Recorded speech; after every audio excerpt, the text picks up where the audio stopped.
night, party people in the place to be, vandals, and everybody's stuck in a creepy dollhouse. This is a brand new episode of How Did We Get Here? And yeah, we're doing one more for the Halloween season. We're going to be talking about two very lovely, probably my favorite books from one of our favorite talents that we talk about pretty often on the show. One, Miss Maria Lovett.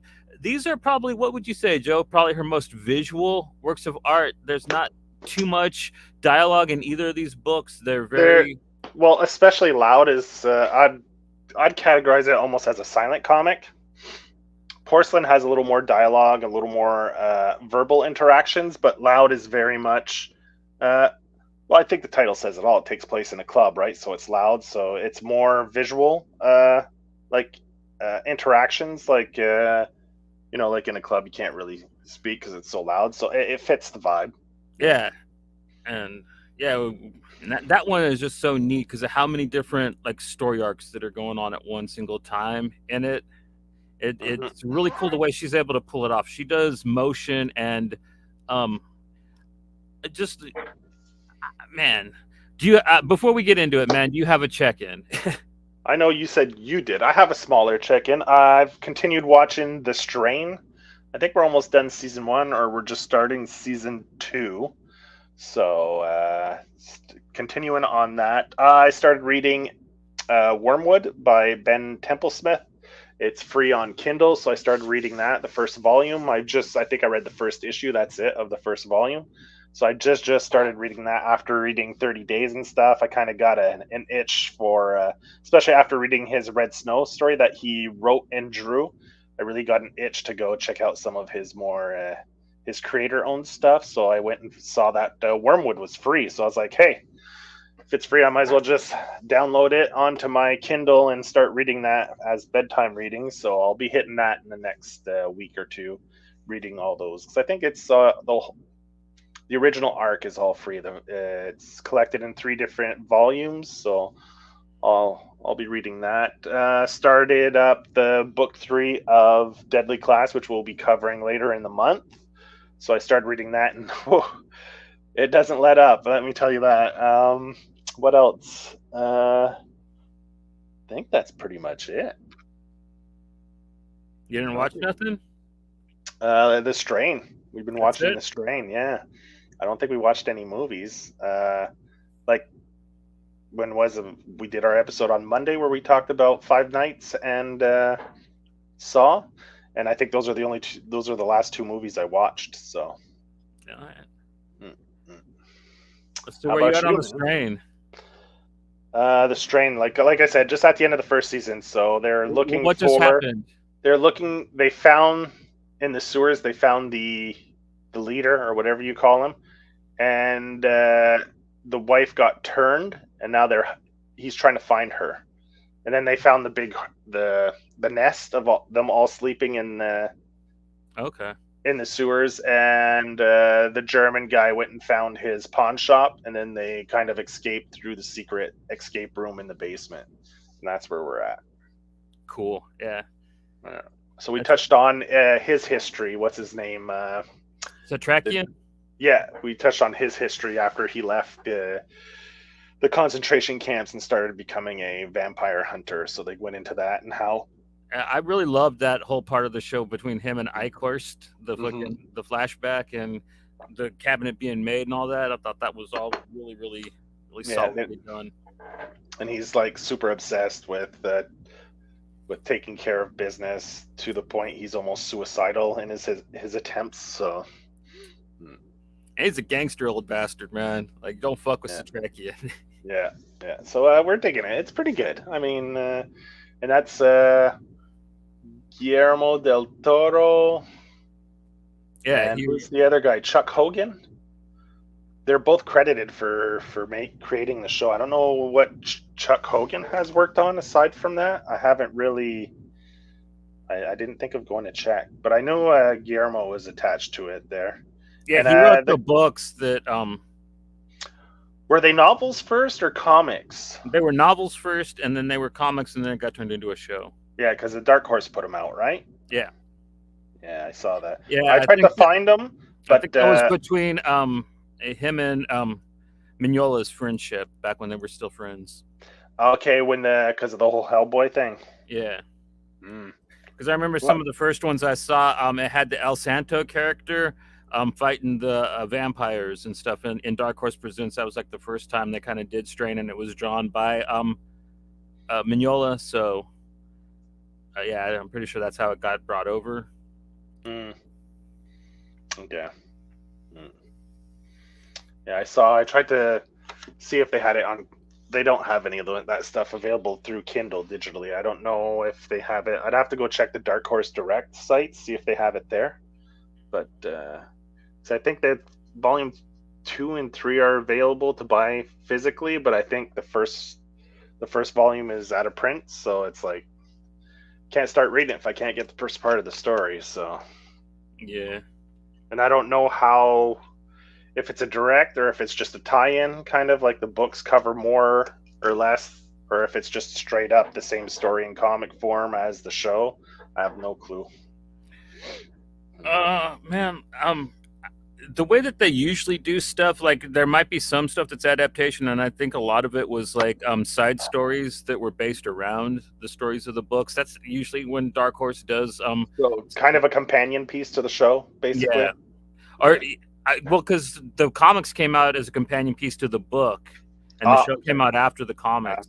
I think they might have still been doing comics with the show, but like I know the comics ran before the show. Okay. And they had a good bunch of them out before the show started. Okay. Cool. Yeah, so that's what we were covering. That's what we were watching. Watched other shows too, where they're like just the weekly episodes, like Goosebumps. We watched that, the new episode that dropped for that, and I think that's it. The Star Wars stuff was already done. I didn't even bother. I didn't like Loki, so I didn't even touch that. Yeah, I ain't watching Loki season. Yeah, I didn't like the first season, so I have no interest in. I mean, I'm very, very.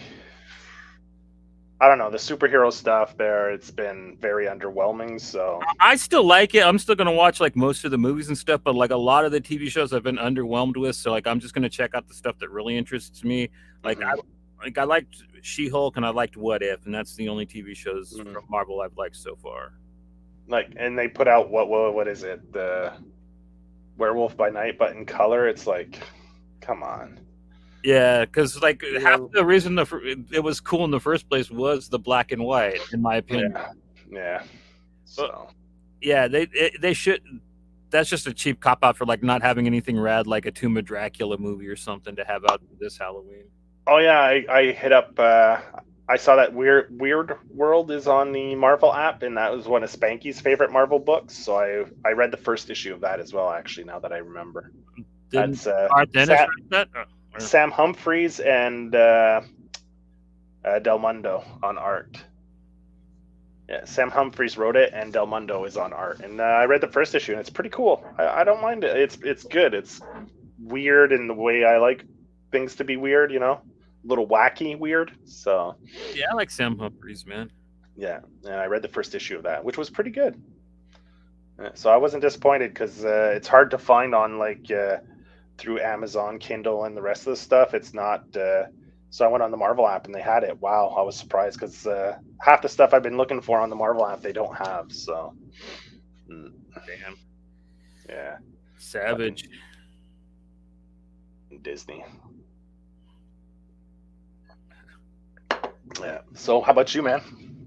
I've been actually reading a lot. I got one of my Kickstarters in. I kind of shared this with you guys. Live Forever. Yeah. Like I've been waiting on this one for a while by Lee Trevino or Paul Trevino. God damn it! I'm so sorry. This guy's not a golfer. He's a comic book writer. For someone who doesn't know sports, you seem to. That's something you school me on, man. I didn't know that was a golfer. I didn't know Lee Trevino was a golfer. I know him because of Happy Gilmore. He was the Grizzly Adams does have a beard guy. Okay. He was a golfer dude that was like kept showing up and like shaking his head at him and Happy Gilmore. Okay, gotcha. I am so sorry. By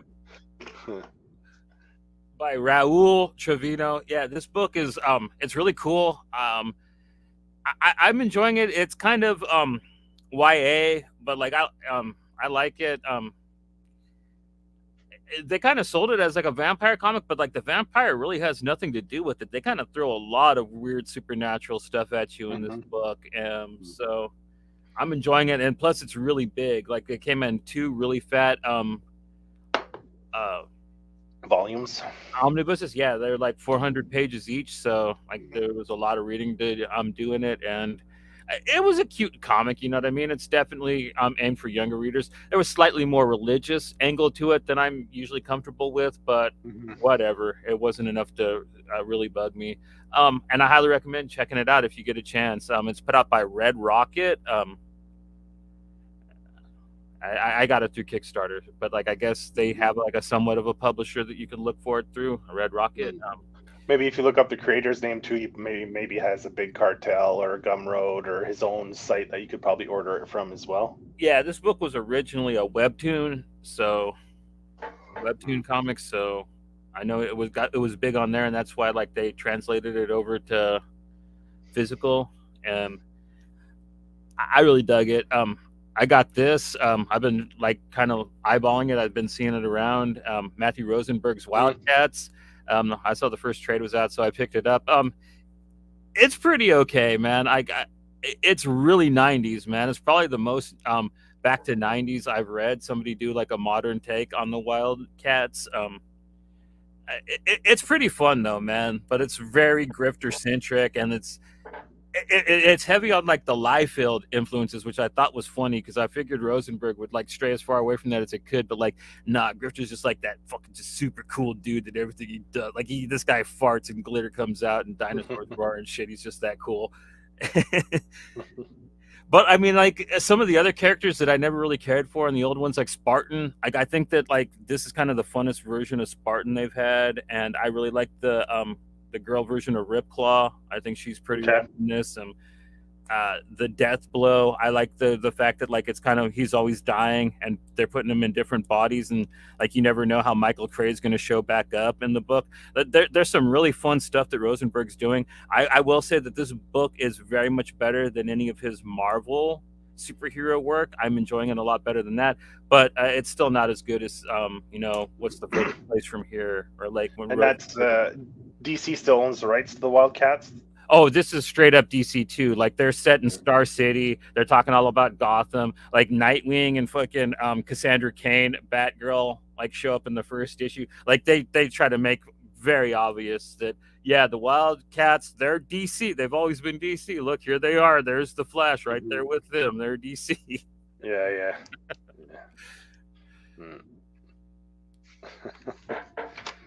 Speaking of which, I also read another DC book. I kind of got given these by the dude at the comic book store I go to check out what I thought. Spirit World. It's one of those We Are Legends books by Alyssa Wong. It's definitely a book that probably a lot of other people would hate, but I thought it was a really cute book, man. And I think for like how people always say that, like, why don't they make their own characters? And this is what them finally doing it. And I think that it's a really cool, strong character. I thought that it was pretty cute. The one weird thing about this series, though, is they worked Constantine into being their trainer. Xanthi is a non-binary magician. I already fucked up. They are Mandarin. And like basically Constantine is training them. Not really. Like they grew up in the spirit world, but like he's kind of training them how to work on Earth with living things, because they're not used to that. And they basically get their places switched with Cassandra Cain, Batgirl, and basically Xanthi and Constantine have to get Cassandra Cain back from the spirit world, and this is the one thing that happened that just God stabbed me, man. Like I was just sitting there mouth agape at this one panel, man. Constantine doing a 3-way high five with Cassandra Cain and Xanthi. I was just kind of like, but all in all, man, I thought it was a really fun, like, little 6-issue series. It didn't take itself too seriously, but the one thing, like, just this sexy anime on Constantine. Man, like, look at, he's kind of buff in it. He's got the square jaw and shit. Like, he kind of looks like Angel from Buffy the Vampire Slayer. I was kind of, there were certain things as a Constantine fan that had me kind of Yeah, chuckling at the book, but not enough to get mad at it, yeah, especially because I think that the creator was thrown this because they kept the situation was set up in an event that happened before this book, and they okay, kept throwing back to that. So I think that they were forced to work with Constantine and have them be Xanthi's you know guider, yeah. instead of like probably having a better original character, which I think that the book probably should have had. Or use maybe a lesser known character, like Yeah, eh, a yeah. more obscure character that you could kind of develop along with the new character. Because like Constantine's never been this nice in this book. If you read this and you're like a Constantine fan, you're just, Yeah, just yeah. oh 'Cause by the end, he should have fucked them over and just, whatever, it's your problem. See ya. it should have really ran out on him once. Yeah, Yeah, yeah, exactly. The pub has half price pints. So I'll be back. And and probably yeah, the raddest thing that I checked out that I enjoyed the most was Elixir by mm, Frank Barbary and Victor Santos. They worked together a bit already. They did what was that 1950s like Bonnie and Clyde book, Violent Love, together. okay. This one, it's a magic versus technology kind of fantasy, futuristic kind of cool thing. It's very derivative. It's something you've seen before. Like the thing that I'd say really sells this though, man, is like Victor Santos draws the hell out of this book. If you're a fan of his, check this out because like this is probably his best artwork I've seen to date. Like this is my favorite thing that he did in it. There's like this cyborg tiger that they have to fight. Mm. Oh man, it is so cool. I really enjoyed the art in the book, and it's pretty cool. If you could get a hold of this, man, like definitely check out Elixir. Like I,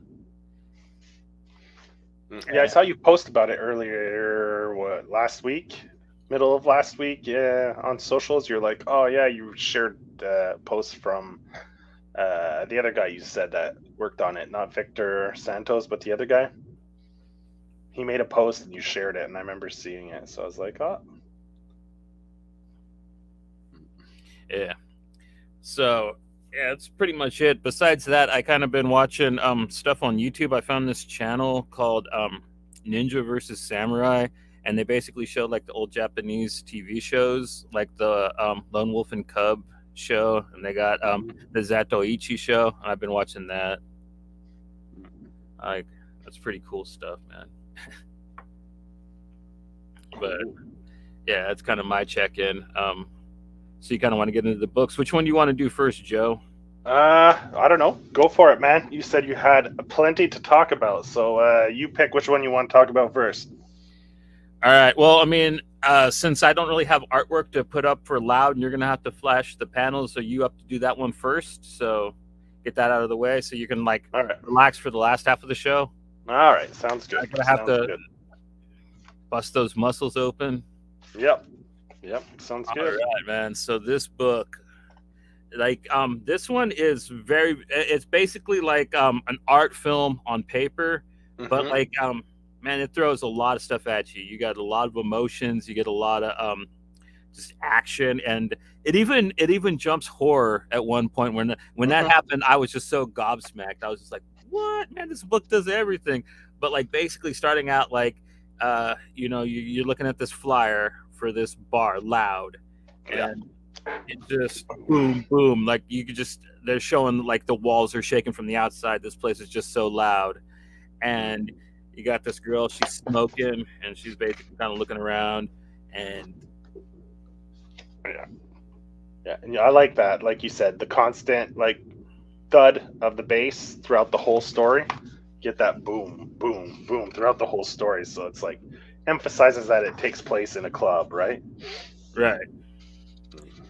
And so you kind of it kind of flashes around and it shows you there's basically man, I didn't count them, but there's like 6 different stories going on all at once in this book, Mm-hmm. and they all culminate in this very kind of Tarantino, Robert Rodriguez-esque gory finale. Because you have the dancers, which Yeah, is you the have the first dance. story. They kind of go into the dressing room. and the girl drops a little hit of what is it? Must be acid if it's on paper, right? Yeah, she's doing a So, blotter. Looks like. so she's the acid queen. She should get along with Marcus. Yeah. So she's one of the dancers. Yeah, that leads to she gets ready for her set, and she's just kind of just shows her working the pole and kind of like how gross the dudes are in the club. Like, yeah, and that's I like that. You get to wink to the guy, right? That comes into play later. Now that I'm looking through it again, now I'm like, oh yeah, so he is there. He comes into play later, right? And you don't realize it till later on in the story who that character is. yeah. Yeah, like you basically you get this really kind of cool. I would say it's almost like how not Danny Boyle, how Guy Ritchie does it at like the beginning of like Snatch or something, where it kind of like zooms around the room and like introduces you to all the characters. It's different characters, yeah. It's kind of what this like first part of the book is doing, kind of. Yeah, because you have it goes to the patrons, it goes to the employees, it goes to yeah, they kind of introduce all the players, right? And then it skips to like little parts of the stories. And you know, this is a Maria Llovet book, so there's going to be some risque panels and depictions in it. So just be warned for that. Yeah, because you know, she's got a rep to uphold. So, which is it was so funny when we were talking yesterday, and I was like, man, she did an Anna Green Gables book. It seems so out of character. I was like, is it like some weird darker take on it? I don't know. I didn't. I looked it up, and from the cover, man, it looks like she like just legit did like a proper adaptation of it. It looks yeah. Here, let me look it up really fast. I'll screen share it. Yeah. So I was like, man, that seems so like it stands out as like the odd outlier of all her work when I was going through and trying to find stuff that she's done. Yeah.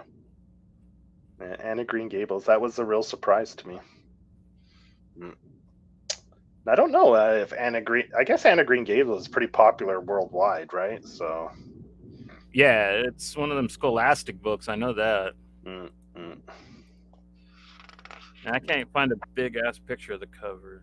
No, but it looked like it didn't look like an alternate take on it. It looked like it was probably just a straight up adaptation. No, yeah, it's from the pictures, yeah. Yeah. So yeah. So get back to Loud. You have like we said, there's like almost so far we're what 10, 12 pages in, and there isn't a lick of dialogue yet.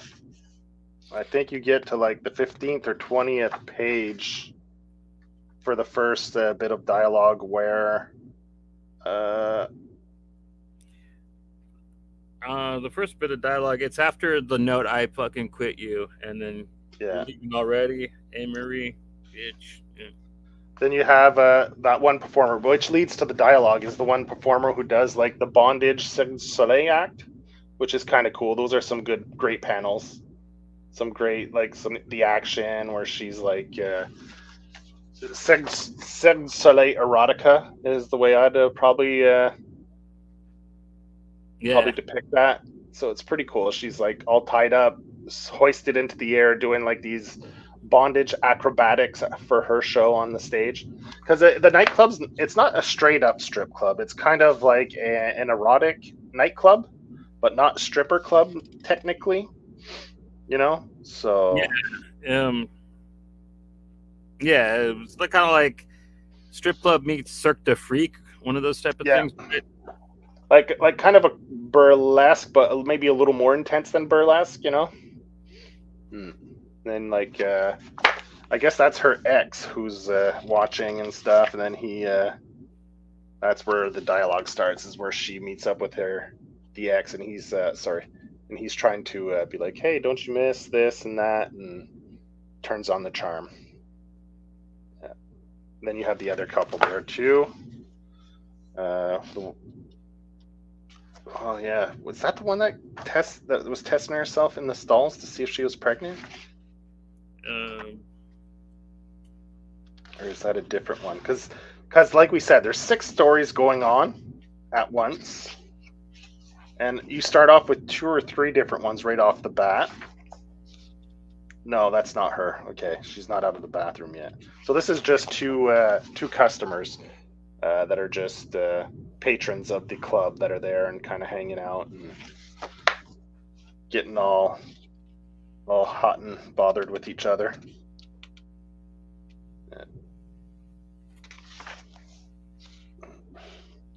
So yeah, so and you got the bartender kid. He's just trying to like mac on anybody he can.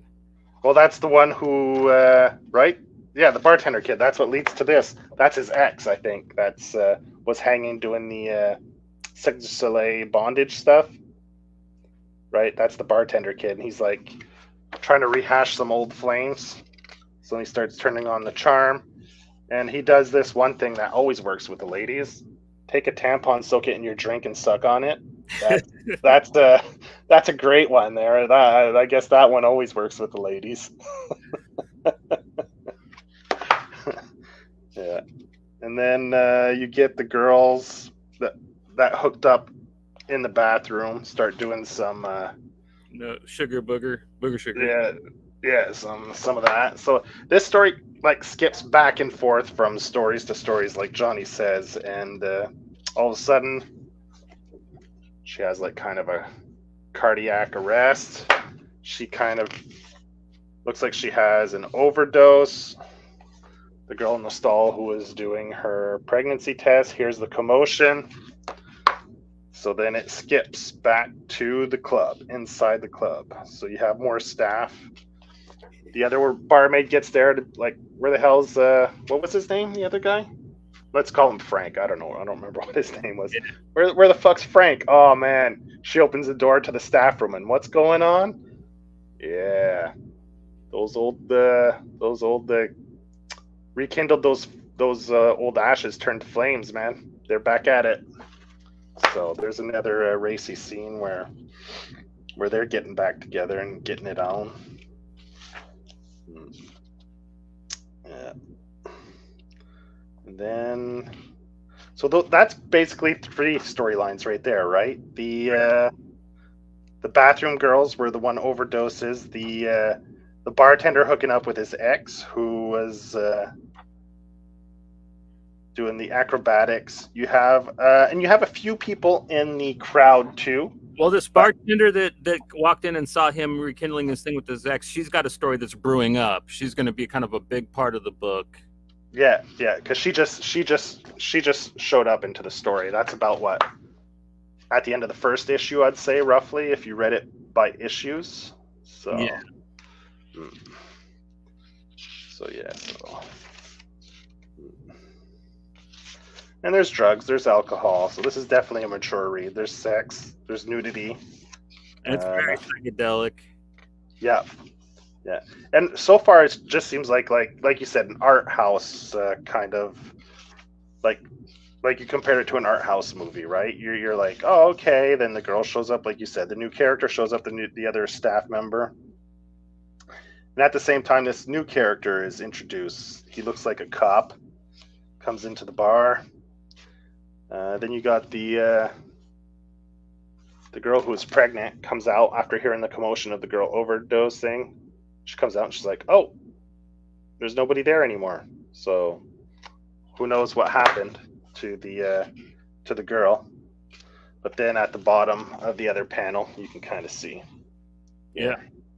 All you see is like a hand hanging and the kind of a foot all awkward, kind of twisted to the side. So it's like, oh, that one night stand ended with her getting ditched in a stall after the girl thought she overdosed. Yeah. And this girl doesn't seem to be too happy that she's pregnant. She's crying. There, now we're introduced to 2 new characters, the 2 young girls that show up. Yeah. And they get the VIP tickets, so they go to the back. Yeah. And like a lot of this you don't even get the characters' names, because it's like there's no Yeah. dialogue. It's Well- just you're introduced to these characters and you just get like you know what they look like, and they all have either distinct styles or tattoos or markings. So that's how you kind of keep track of all the characters. And this And I don't know. introduced to the vampires, man, which is Yeah, weird. this is where it takes a twist, like you said. It's like, oh shit, now it's going to be vampires, right? Now you're like, or are they? Or are they just freaks? Like, are they actual vampires? Or are they just like freaky, freaky people that think they're vampires and live that vampire kind of lifestyle? So you're not really sure at this point. You know, it could just be like weirdo people that do too much drugs and think they're vampires. But either way, the two young girls are getting the bad end of Getting it. bloodlet, yeah. Yeah. Then you get like a pretty gruesome scene of the girl In the that toilet. got ditched. Yeah, she got ditched. So then you're like, oh man, brutal. That other girl just ditched her in a toilet. What how would you say? Like if you're gonna die, and this, like, not a very, how would you say, classy way to go. Getting dumped in the can. Yeah. Not a very glamorous way to go. No, not at all. Not at all. And then we get introduced to the owner, or like the manager of the club. Yeah, this dude. Mary, that dude there. No, the blonde dude that comes out and like he's like really pervy. That's not him? Or is that? Okay, yeah. The dude with the long hair and like this guy. Yeah. Well, you could tell he's a douche. She does a good job at drawing him. She gives him the douche vibe right away. Yeah. Wait for me in the staff room, will you? Yeah. Well, does he see the note first? He hasn't seen the note yet, right? No, that like. Okay, yeah, it comes up on the next page. Yeah, he comes in. Fuck you, I quit. Then you see that note when the girls are in the changing room.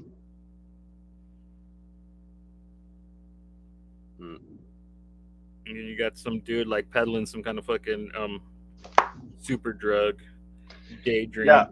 Yeah, called Daydream, and you're like, what? You're not sure because you can't really. You can just read what it says on the suitcase there, right? Or here on that one, you can see what it says on the suitcase, Daydream. So he's peddling that to the club owner.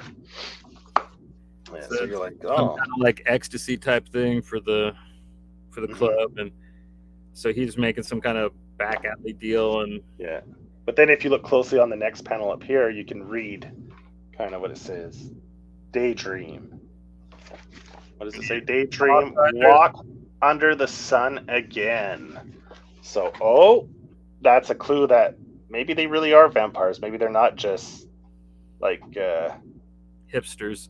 Yeah, hipsters thinking they're vampires and living that vampire life. So it's like some kind of drug that allows the creatures of the night to walk during the day if they use this. Then you have the girl in a mask, the dominatrix girl. She slips something into the dude's drink. All these stories kind of intertwine at the end, kind of like you said, like a... Yeah, it's like a cacophony of all these weird stories, because like now we get introduced to this lady who's out for revenge against like the type of guy that like everybody wants revenge against. Yeah, that. This is the introduction to the two new characters with the they have the marks. They both have matching tattoos. Yeah. The what is it? Is it a sword through a rose, or? Yeah, it kind of looks like a military-esque tattoo, kind of Marines-ish. Yeah, sword going through. Is that a rose? I always thought it was a globe, but no, it looks like a flower. Yeah. Yeah. So, is there like a poisonous flower? Maybe it's some kind of poisonous flower. Because I assume it's a poisonous flower now that I know who they are because I read the story. Then you get the girl who ditched the girl in the bathroom crying outside as they walk by and introduce new characters. So all these characters have like interactions indirectly with each other, like they pass each other in the bar, or so it's it's really well done. Like, there's these brief little moments where these people see each other, and this is where they reveal the kind Yeah, of, this is it. This is our target. Then she's like, and she puts out the cigarette on his face. So and that's now you know. that I was talking about earlier in the Yeah. crowd that you pointed out. And he always uses the big clue of who it is he always, if you notice this one, the little package he has, it's the exact same wrapping paper as the package that he had on his lap at the beginning in the bar. So that's his, I guess, his like calling card. He always uses the same wrapping paper. So he's a serial pedophile who actually has like a calling card using that wrapping paper. So now they mean business. They go into the club, these two. Yeah, and then Then some smart ass is bitching about, hey, you didn't check her, and the bouncer goes like, shut the fuck up, and just cracks someone with like a bat. Yeah.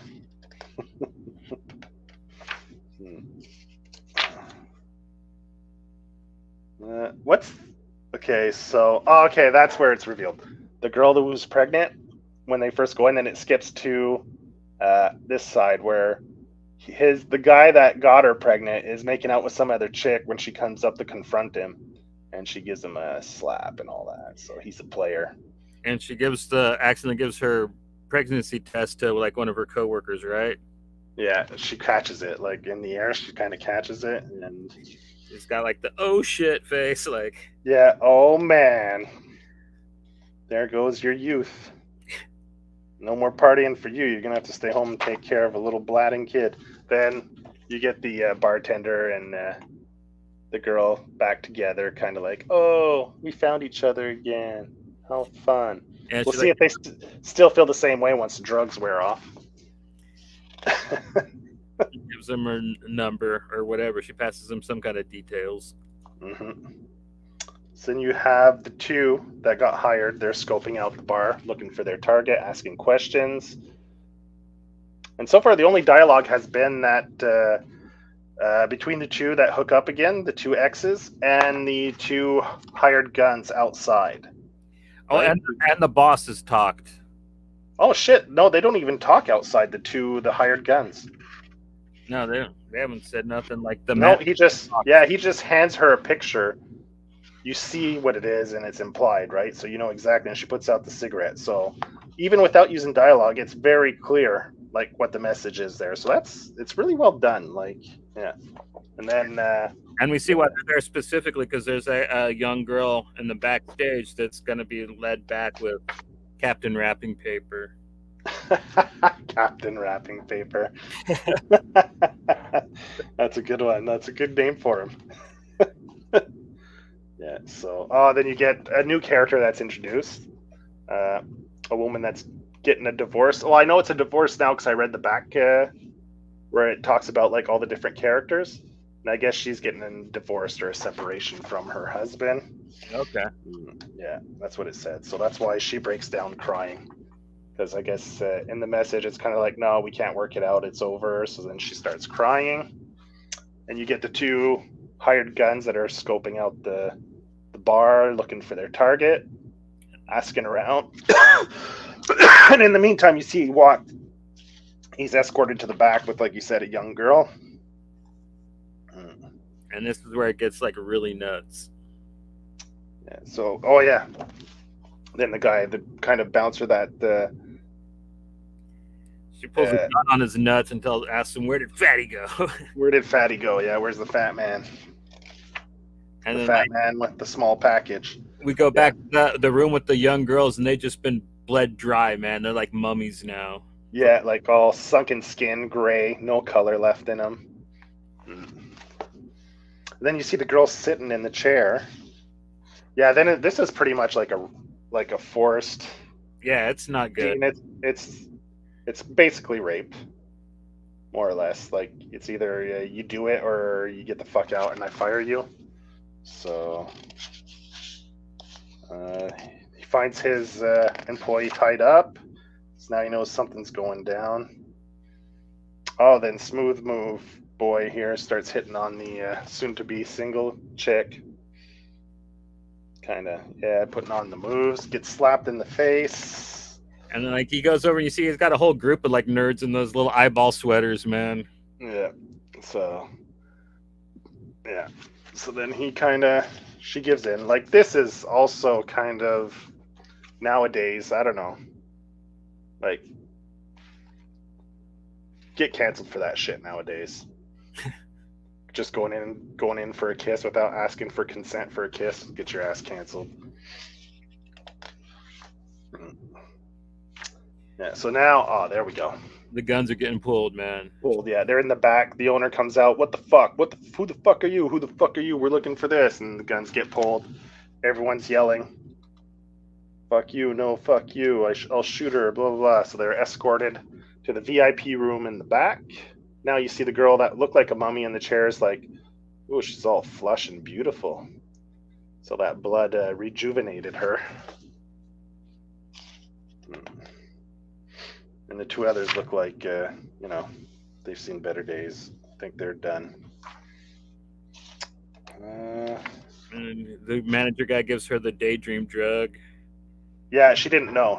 Like, he's doing some side business and I guess that's his partner, vampire partner. And she's like, what the fuck's this? And then thinks that the two hired guns are the ones that kind of were the dealers of this stuff. And she's kind of doesn't know what the fuck's going down, really. He's trying to explain to her, no, it's not them. And then she goes in for a kiss, trying to seduce him to get herself some, what is it, daydream? Yeah, some daydream. Yeah, so obviously it's a dude, so just stick your hand down his pants and you'll get what you want. That usually works. Works.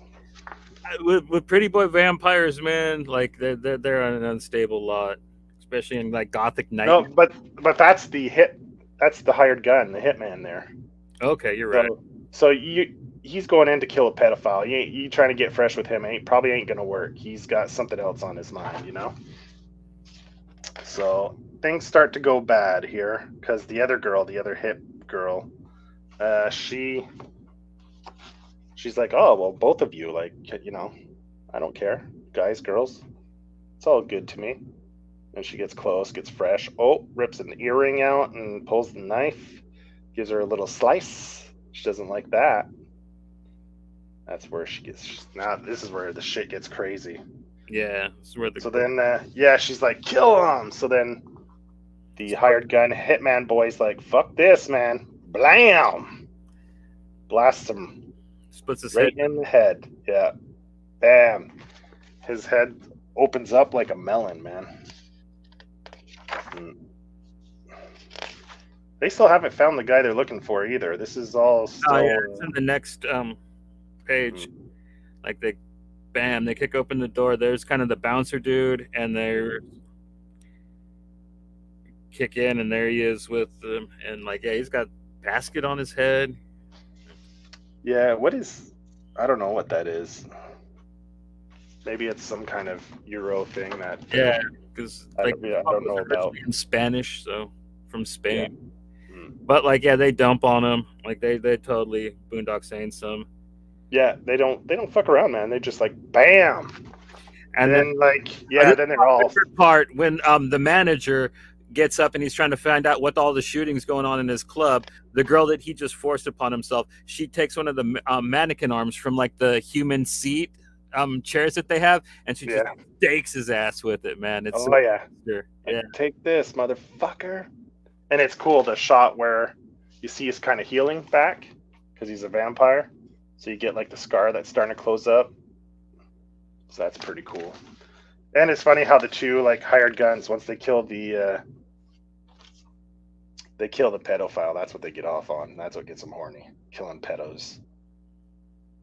That's an aphrodisiac for them. Yeah, it didn't got the scene like you said, which is it's really well done. This is where a lot of the other characters kind of come in to play and become, just fodder, collateral damage, right? Yeah, And I because love the way they follow the bullet down the hall. That's always cool.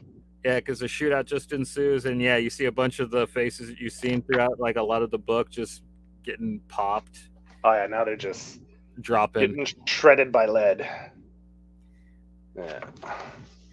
Because like yeah, this book is unfortunately the one time where it shows you like the actual fallout of like having a shootout. Like it's not just the people you're shooting at that are like everybody's vulnerable to it, and it's Yeah. pretty brutal.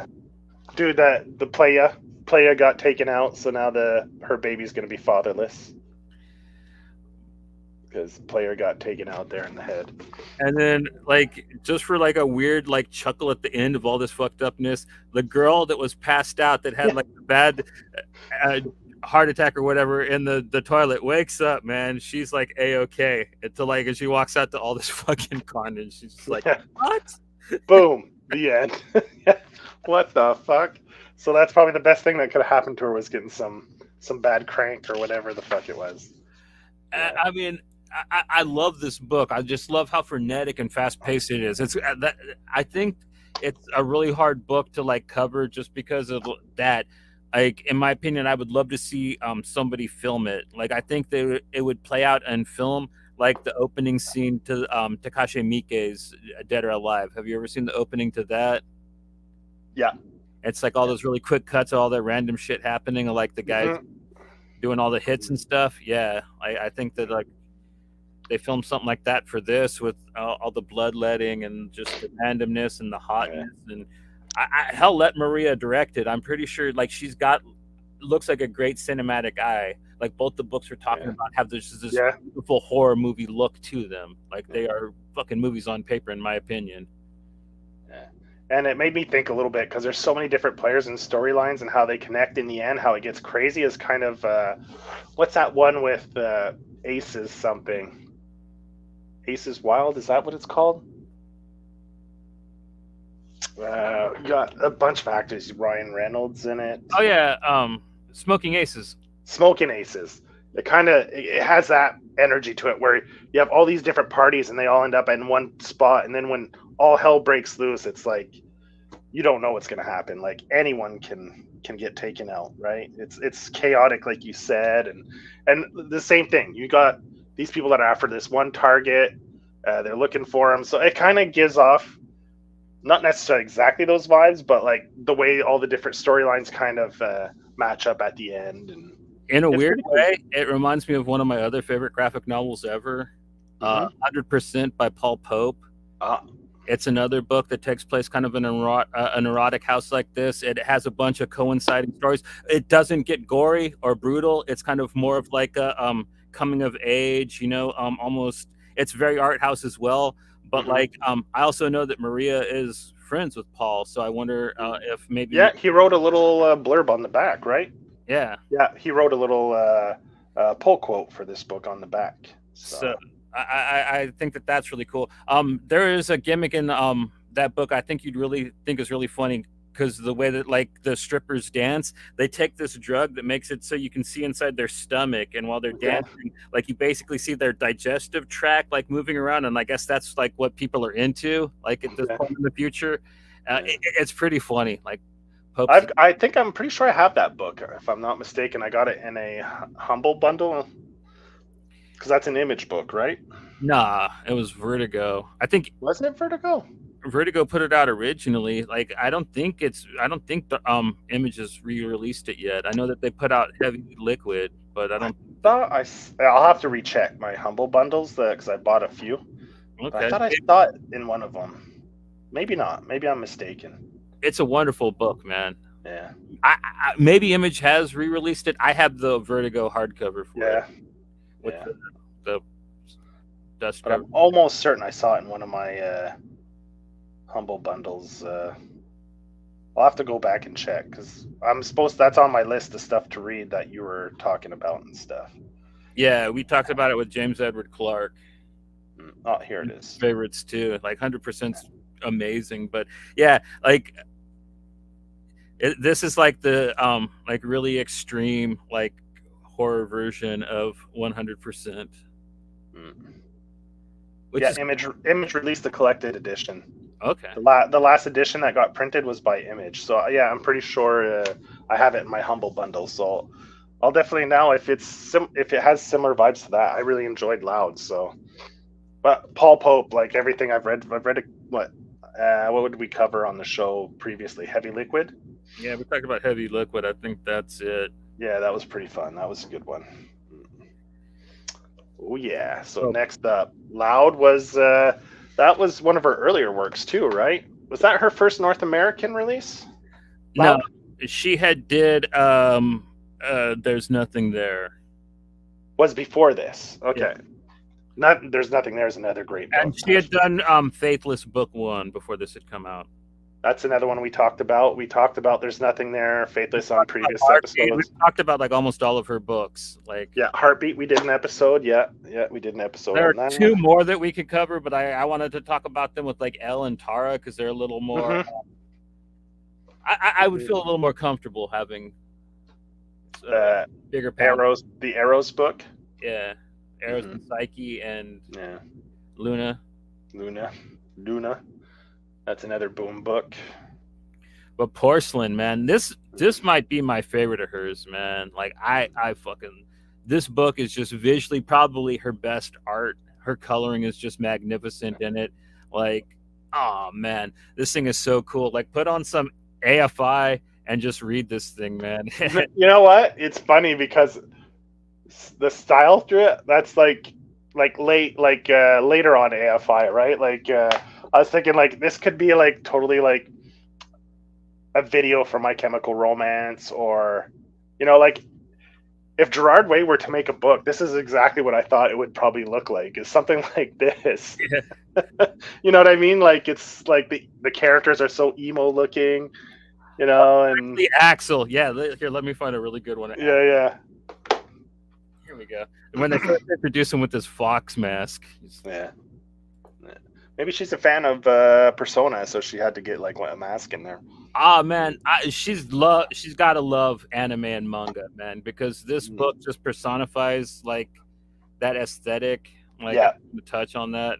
Totally. Yeah, it has a little flair of it in her work. There, like it blends like really kind of like Satoshi Kon style, like really psycho anime, like Perfect Blue, Paprika, Paranoia Agent. But like it also has really heavy Italian giallo horror vibes to it. Like I get from, especially with her coloring, it really hits me with Dario Argento, Lito Fulci. But I'm glad we covered these two because it shows the two styles that she does.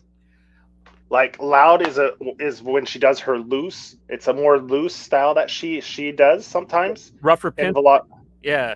Like much more loose. It looks like it's a quicker, just more gestural drawing. Very, very loose, very sketchy. And this is one where it's tighter lines, very streamlined, cleaner, a much cleaner look to her art. And this one, kind of like Heartbeat, was a much cleaner look.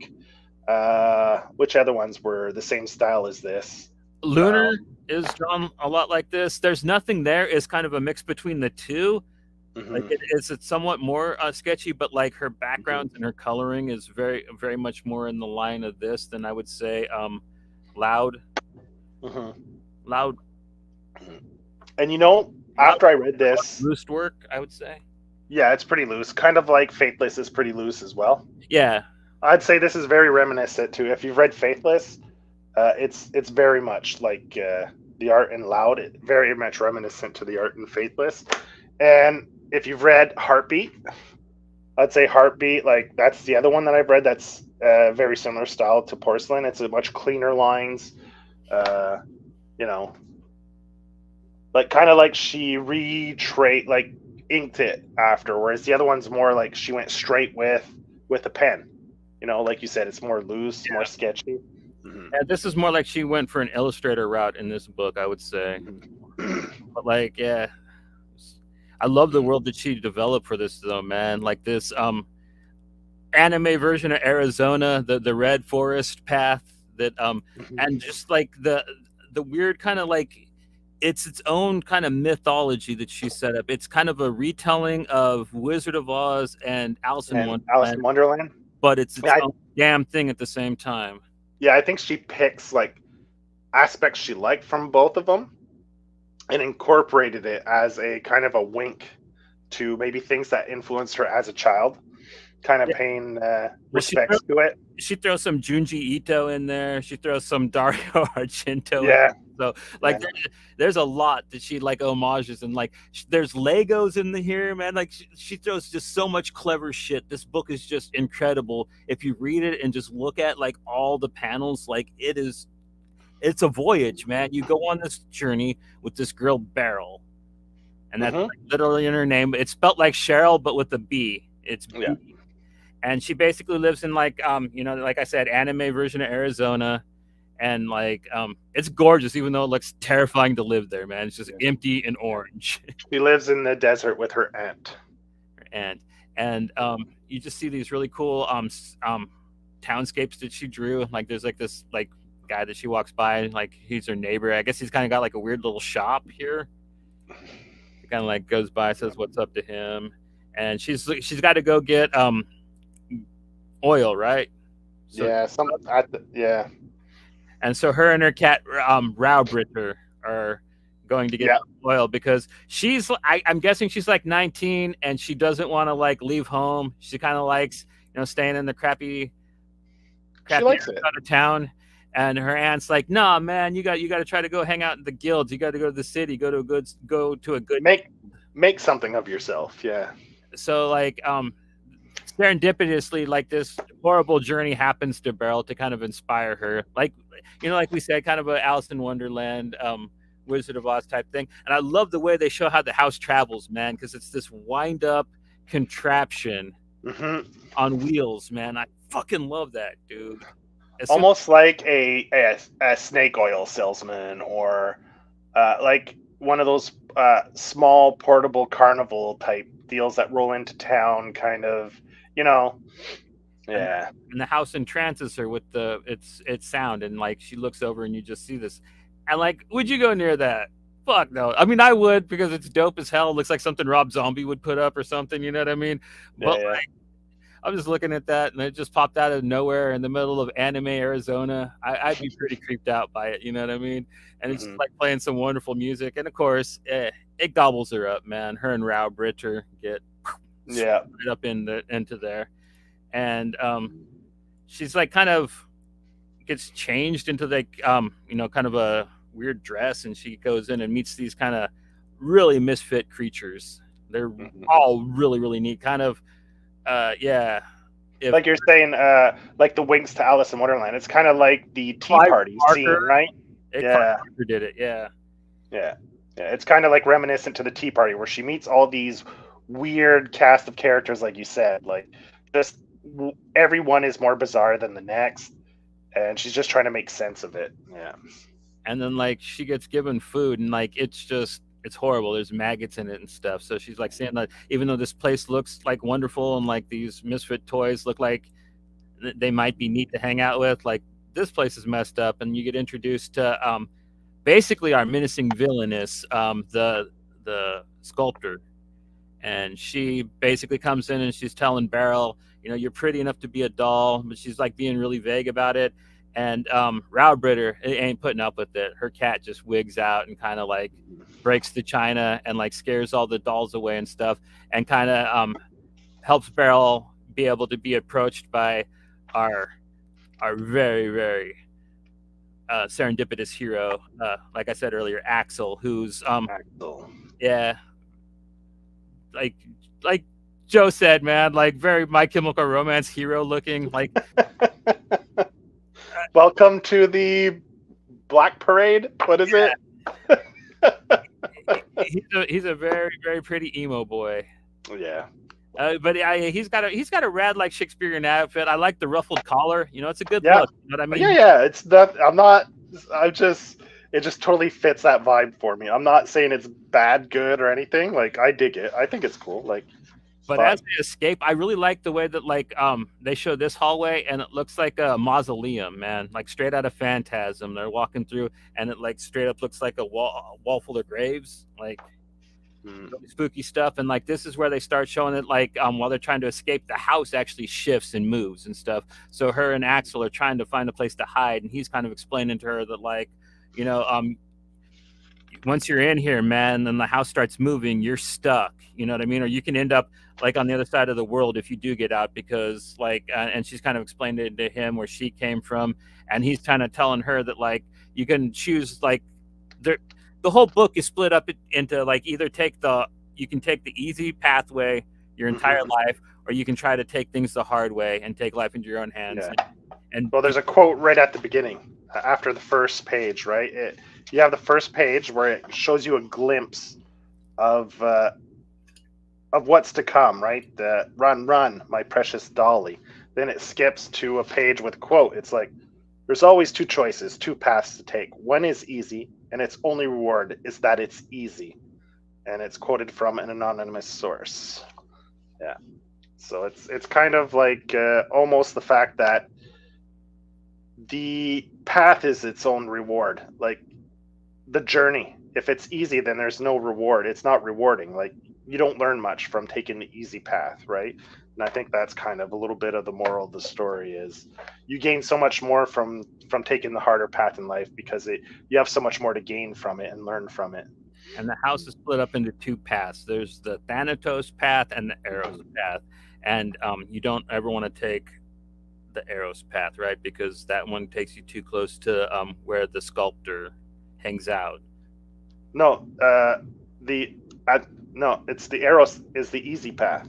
Oh, is it? Okay. The Thanatos is the harder path, where it takes you to her.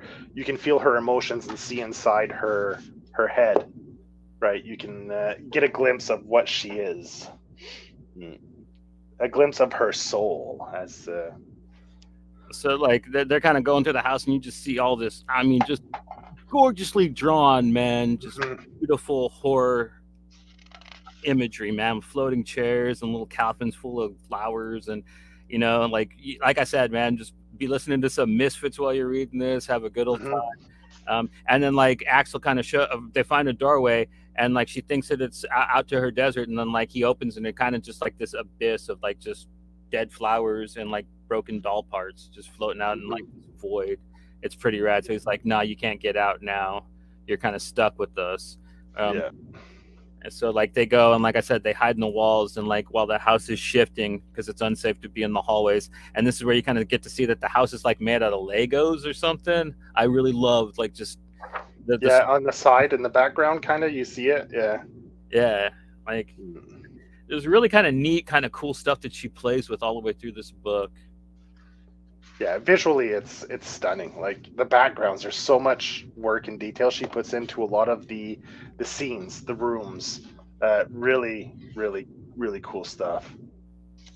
Yeah.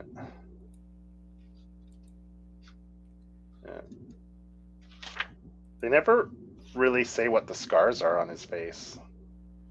No, well, he's been there for a long time, and you think that I kind of took it that like he's been caught by the sculptors a couple of times, or some of the other dolls got a hold of him, because he's really vague about what happened. And even when you kind of see like the backstory of the sculptress, like this book is really kind of esoteric. It doesn't give you very many answers, even when it does give you answers. And I love it for that, because yeah, like any good piece of surreal art, you should make your own message out of it. But like this book has a pretty solid message, though. Like we said, like it gives you the whole, like, you know, taking the easy path, the rewards just that it was easy. And like this, you kind of just get like this really kind of cool thing where like they think they're getting far, they're escaping, and like I really love this part where like they get to this hall of mirrors, and like they actually like phase through the mirrors. But I was like, oh man, the first time I was reading this, I said, I hope the cat doesn't get all cut up and killed from all the shards of the mirror and stuff. I was like, the whole time I'm worried about the cat when I'm reading this. Round Bridger, man, he's a gangster little bastard, man. Yeah. I'm like, man, I'm just waiting for them to do it. Like they're gonna kill the cat at some point to get me all fucking upset. And I was just waiting for that to happen the whole time I was reading it. you just get like, oh man, just this really cool journey through the house, man. And I love just the visual journey that you go on, and like how hard it must have been to do all this detailed work that she does, man. Like this staircase scene. Oh, Yeah, it's pretty cool. imagine trying to do that. And basically, like, yeah, they get pretty far, but like they do the thing that they always kind of happens in horror things, where they kind of like learn a little bit about like the they get close enough to learn a little bit about the backstory of the sculptress. And basically, she was in love once. She got her heart broke, and she used to make happy things, and then she got sad, pretty much. Uh, and yeah, and you get this really cool gothic symmetry stuff. And she ends up basically catching Beryl and Axel, and but you get this really rad chase scene. Like I love Beryl running through on these this big, The rib cage with the spine. yeah, dude, like fucking dude, that is just so rad. The imagery that she came up with, and it just like leads back to another hallway, and kind of circles in on itself, and you get like all the reaching hands for her. And like at this point, I'm kind of just hearing the Phantasm theme song in my head when I'm reading this. Mm. It's closing in. The sculptress, she's closing in. The hands, and she ends up getting her. And like, yeah, she's Yeah, that scene with all the hands, that's so cool. So freaking cool too. Yeah. I love the colors too that she goes with.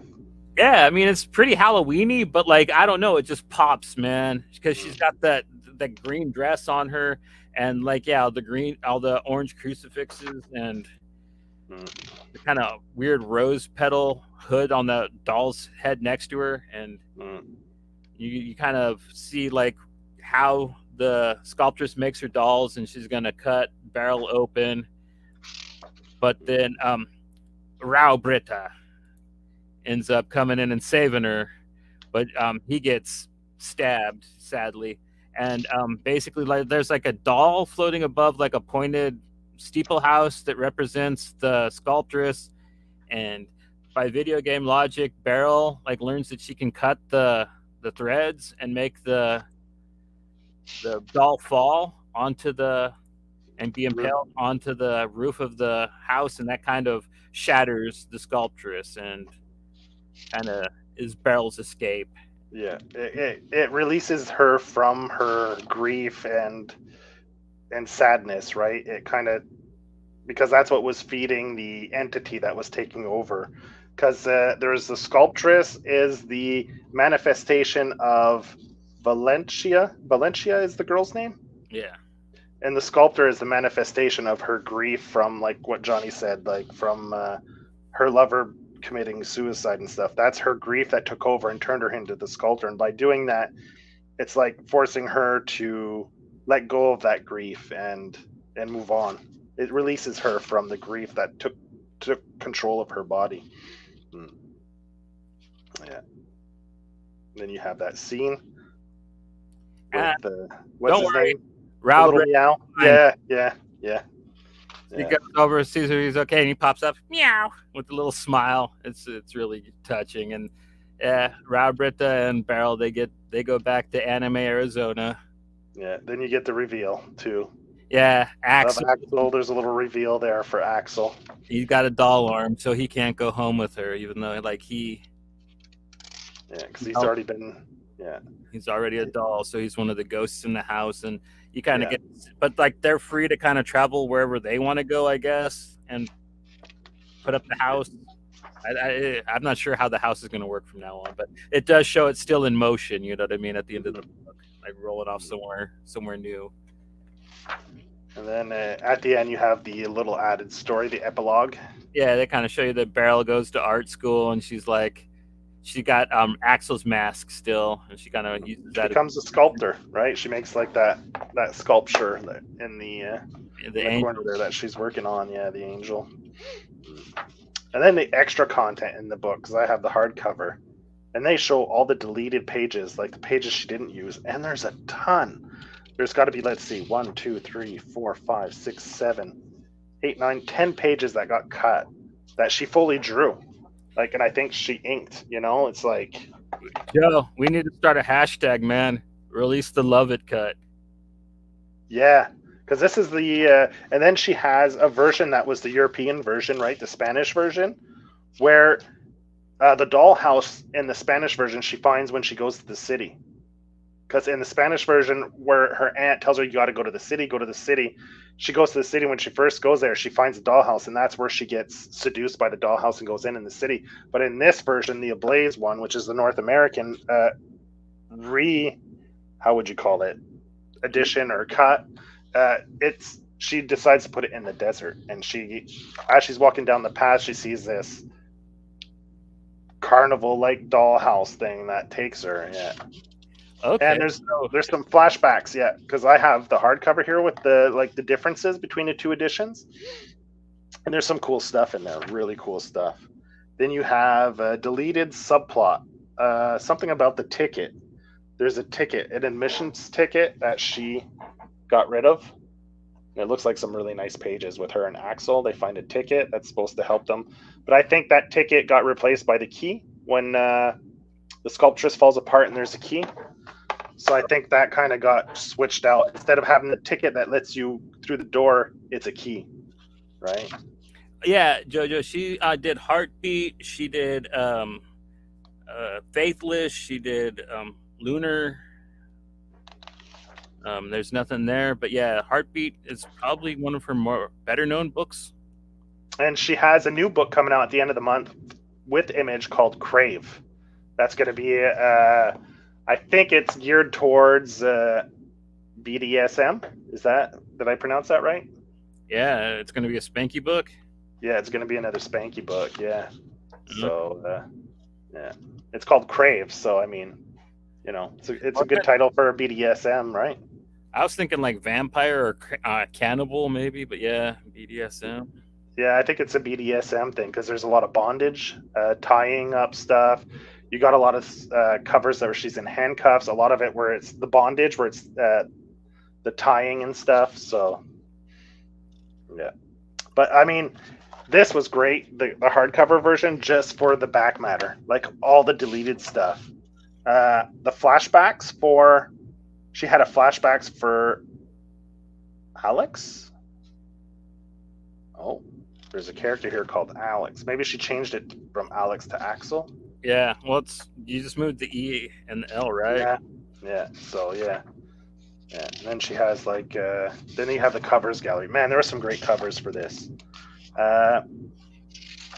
One of my favorite covers was the dude who drew what's that one you liked? Pilots. Casper Wingard? Yeah, Casper Wingard does a cover of Router Bender, whatever his name is, of the cat. Oh, wow. Right, look at that. That's a great little cover. I love it.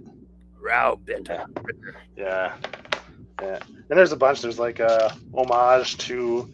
There's 3 or 4 different homage covers to covers from the House of Secrets, I think it's called. Yeah, House of Secrets. They do a few covers that are homage to that. Yeah. I'm not fairly the House of Secrets. I've never really read any of those, but it's a new one that they're doing? No, I think it's just they took older covers and they just did covers based off some old House of Secret covers. Okay. Yeah. Yeah. So I guess that's something that possibly inspired a lot of her work in that. You know what? After I read this, you know what I got big time vibes of? What's that? Grant Morrison's Doom Patrol. Kind of. Yeah. It gave me the Doom Patrol, like Grant Morrison's Doom Patrol, where they go into that other world with the with Red Jack or one of them villains like that. Yeah, exactly. I got kind of those vibes from it as well.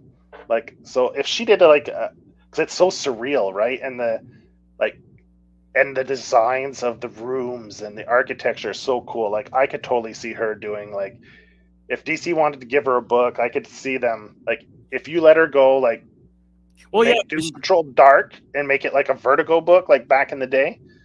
I could see them if they gave it to her and just let her go with it and just let her be as weird and bizarre and surreal and esoteric Like you said, I think she could do like a fucking really, like maybe Doom Patrol that people might not appreciate right away, but over time will become like considered a classic. Well, You she know got that. weird shit like fucking mounted animal heads on the wall, along with like arms coming out, and like yeah, she's just really good. And then her use of furniture, she draws like vintage, old, like antique furniture. Like Mhm. there's a table, it looks like old and like you know, and that's why like her shit just pops, man. It looks really good. She goes out of her way to like. Mhm.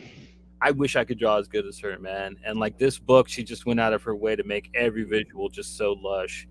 And like even when she like yeah, and then like when she did the Lego walls and stuff like that, that's straight out Yeah, of I swear I think that like yeah, I think I saw Richard Chase do that or Richard Case. I think Richard Case. Yeah, actually yeah, draw. definitely reminiscent to some of his work. I found her work definitely reflects a little bit of what the way he did Doom Patrol. I Oh, could see some parallels there. oh, definitely like this book like hella reminds me of something Vertigo would have put out like Yeah, in exactly. It felt like a Vertigo book, like the early from 2000s, yeah, yeah, late 90s, yeah, that whole era. yeah. Great book. I loved it. Like visually, oh my god, this is a treat for the eyes.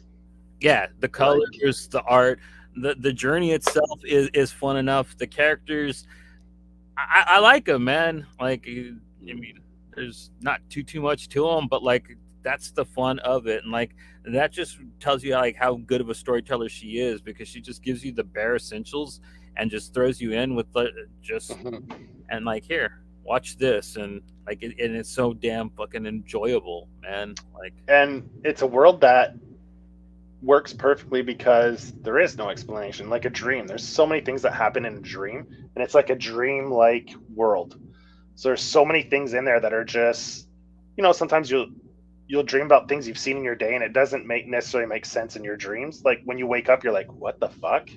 But it's like all little things that your mind picks up and references in your dreams, and that's exactly, it's like if you had a fucked up dream. That's basically what it is. Like, and she wakes up like it was a dream, right? At the end, she wakes up in the desert and she just has the memento, like the mask. And what was it? Did she have something else along with the mask?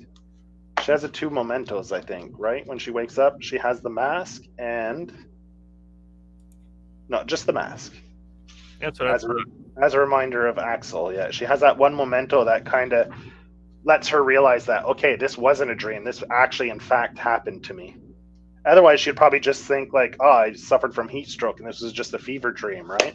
So, so it's a nice touch to add that where she actually wakes up with the mask that ties it back to reality. Like this is something that actually happened.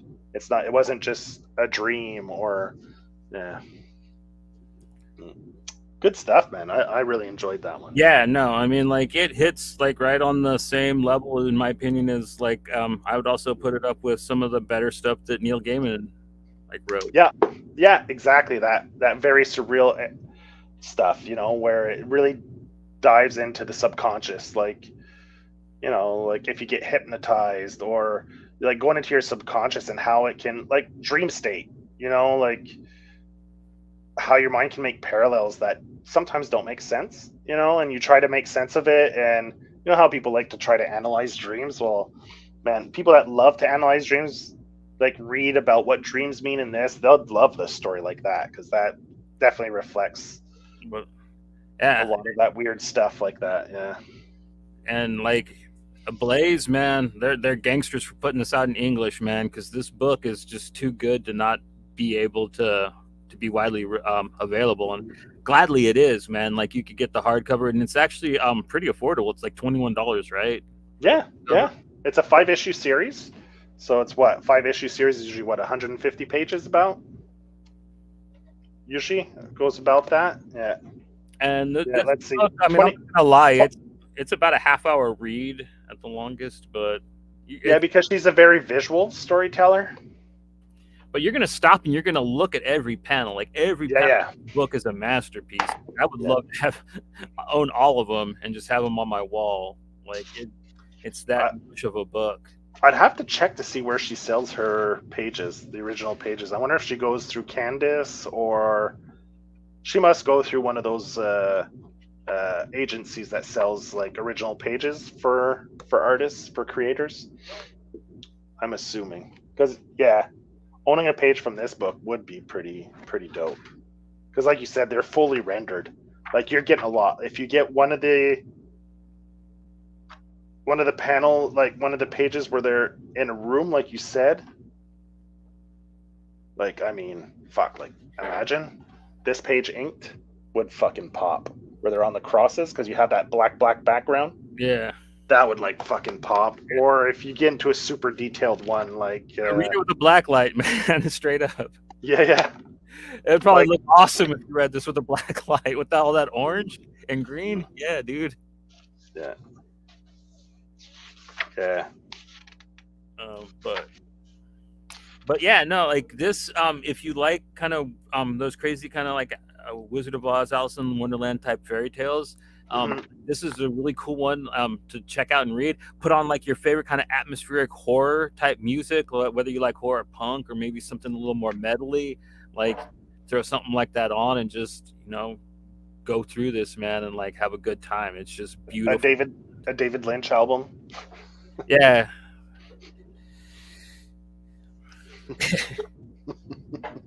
What's that? Alberto Fun, do the Dementia, the guy that does the music for Suspiria.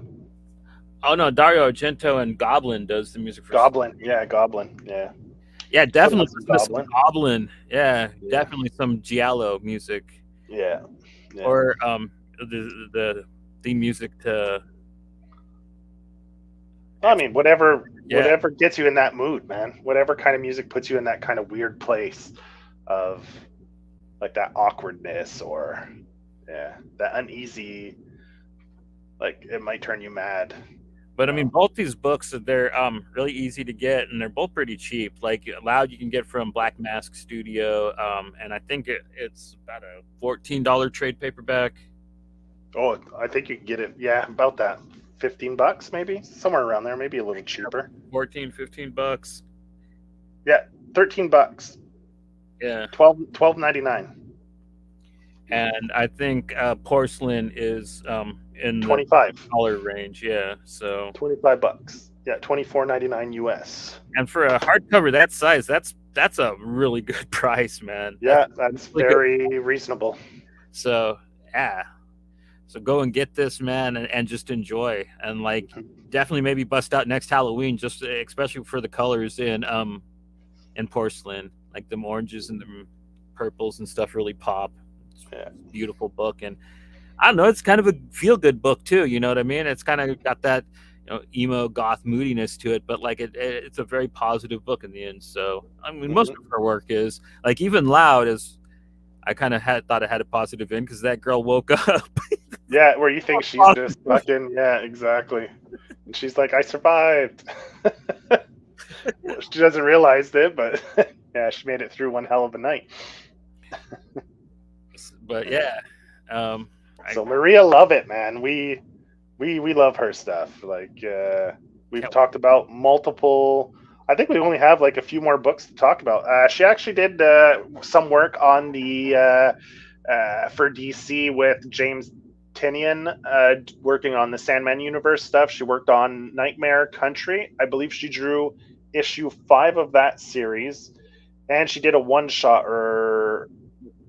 for the character, the Sally character that I don't know if, the witch, Thessaly, whatever. Thessaly, that has the eye in the forehead, painted on the forehead.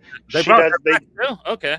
Yeah, with Tynion, she did a one shot. I think a special, so it might be a little more than, it might be like a 48 pager or something like that. But she did a Sandman universe book after Nightmare Country of that, which I think it's out now, or it's coming out soon. Cool. So she's getting some big 2 work, which is all right, I guess. Well, I mean, at least it's stuff that is really in her wheelhouse, and it's cool stuff. Yeah. Like that. Yeah, because you referenced Sandman with this book, so yeah. But it'd be nice if they let her have the reins, not just draw it. Like, because she, like, what was the one with Patrick Kidlin? There's Nothing There? Yeah. She had a lot of input on the story of that. So I I don't know. I really like the stuff that she writes herself, but then yeah, again, that's what I mean. But I and like I'm this, but like, dude, it doesn't really read like anything else I've ever read that as writes. It literally reads like one of her books. So like, I wonder that's if what I meant. Like Faithless too. Like I think she has I, a lot of input in the story. Yeah.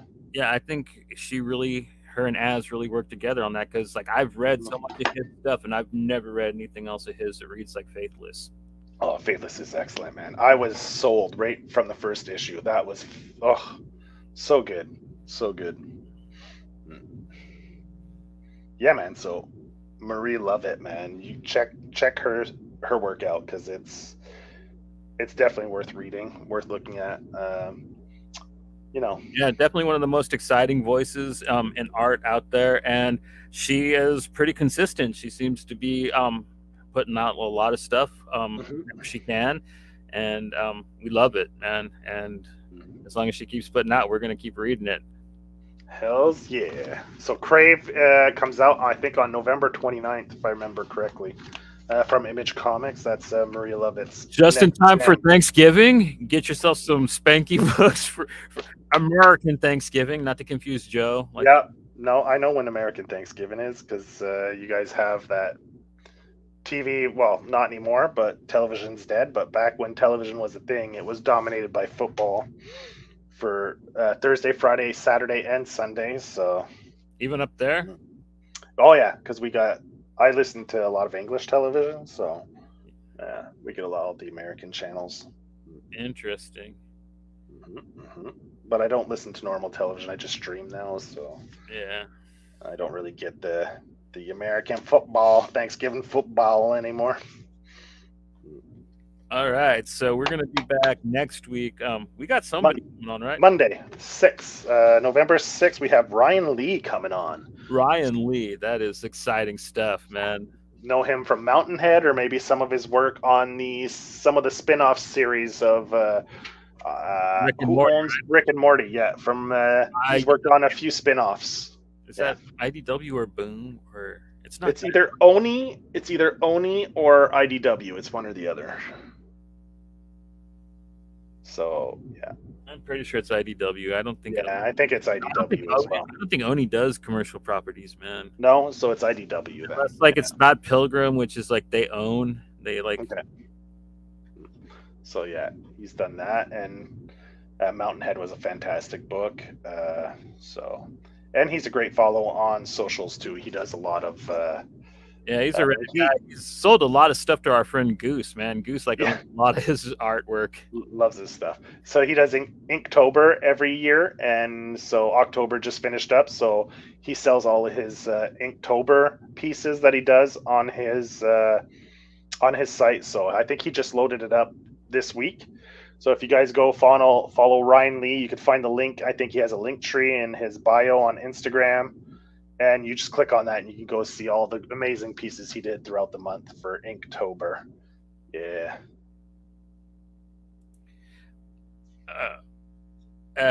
What old comics, JoJo?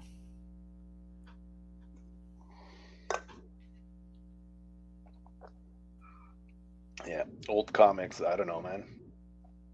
How old? Like I've read like a lot of. I mean, it depends. I know, Johnny, you're a big Vertigo guy, so you got a pretty good grasp on all the Vertigo series there, everything that came out from Vertigo. So if you're talking about Vertigo, Johnny knows pretty much everything there is to know about most Vertigo books. So, like Hellraiser or Misty. Misty, I know. Are we talking about the old Epic Comics Hellraiser run, or are we talking about the Boom Studios Hellraiser? I do know some of the old Epic stuff because like it was pretty exciting, and they had like Grant Morrison and Neil Gaiman and Dave McKean worked on a lot of that stuff like early on. That stuff was pretty rad. But I did really like the Boom Studios stuff that Clive Barker himself wrote, co-wrote. That was all really kind of cool. I don't know Misty though. I'm not sure if I know Misty. Yeah, that sounds interesting though, Misty. Sounds like it could be a deceiving title. So yeah, man. So Monday we got Ryan Lee. So come check it out, man. Ryan Lee is a great artist, and yeah, we're pretty happy to have him on. Like, I'm looking it up right now, Jojo. The art looks gorgeous, man. I'm new to it though. I'm gonna have to look into this, man. Thanks for turning me on to it, though, dude. I appreciate that.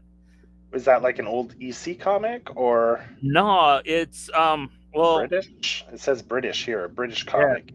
British comic magazine targeted at girls and published by Fleetway in the late 1970s, focusing on horror stories. It's got this kind of like 60s pop art style, though, man. I really dig it. Kind of. Okay, so yeah, British girls comics, that was also popular with boys. I can wonder why. Well, look at how the covers are drawn, man. Like if I was a teen boy, I'd probably be checking that book out too, dog. Yeah. And plus, it looks it kind of reminds me of like Mike Allred. Like I can like the way he drew like his iZombie characters look a lot like the covers to this book. So like I wonder if maybe this inspired him a little bit. I'm gonna look into this. It looks it's piqued my interest. Okay, so here are some of the artists, writers that worked. Pat Mills worked on it. Malcolm Shaw, Barry Clement. Artists, you got Shirley Bellwood, John Armstrong, Joe Collins, Brian Delaney, John Richardson, Babia Jesus Redondo, Ken Hutton, Peter Wells, Edward. Okay, so you got a lot of artists, a few writers. You said my boy Pat Mills, man. Yeah, he's one of the guys. Yeah, we got Maria Barrera. That name sounds familiar. Castell, Ghazali, Mario. Anyway, you got a lot of. So it must be some kind of like almost like an anthology series, right? Yeah, I'm thinking it was probably a weekly or maybe bi-weekly magazine, in the same vein as like a 2000 AD, probably 2000 AD. Yeah. Like that's how most British comic books, especially put out by Fleetway, run. And it might have actually been ran by 2000 AD. They used to put out like they had a book called Star Lord. They had put out Warrior. Well, here it says Fleetway, so I don't know if Fleetway owned like different sections. So they're a big mass publisher in. Yeah, that's what I mean. Yeah, that could have been the parent company to like 2000 AD and all these other magazines that put out these stories. Yeah, I think they publish a third of everything that comes out in the UK, from what I understand. Like, yeah, well, that's cool. Yeah, it's definitely got that. I like the art though, man. The covers I'm looking at, they. Cool, man. Let's see if we can track some of this down. See if it's easily. You know what? This is something that might be. I wouldn't be surprised if like something like this would hit a Humble bundle where you could buy the whole run. Yeah. It says here that it ran for just under 2 years as an imprint. The Misty line.